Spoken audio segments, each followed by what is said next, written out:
dun sa 155. ano kasi, ang pag-compute ko dun sa installment, ang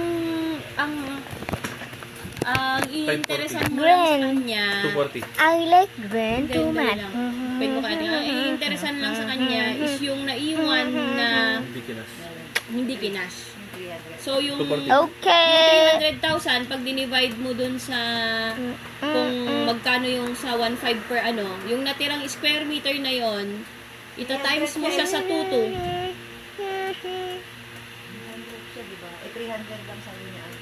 Ang pampsyong tool. Hindi, kasi diba, 300 square meters yung huli niya. Times 1.5. 300 ay times 1.8. 540,000. Wow. Ililas mo yung 300,000 na down payment Bapo. niya. It's already 249. 300,000. Pag dinivide mo sa Point. 166 square meters yun. Let's see, Mama. Square meters. Wagington, Wagington, Wagington, Wagington. Parang kinash niya yung 1.8 ang bayad. Ngayon, yung natirang 153 square meters, yun ang kakomputan mo ng 2.2. Fatzilla. 292,000 ngayon.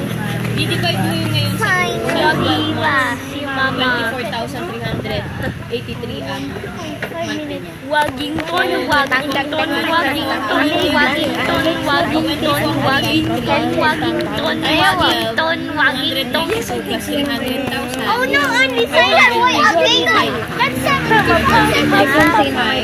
Oh no, only Before then, 5, kung parang interest niya sa isang taon is Mama, yung masarap na yung break. Wagington. Wagington. At 1,300. oh no.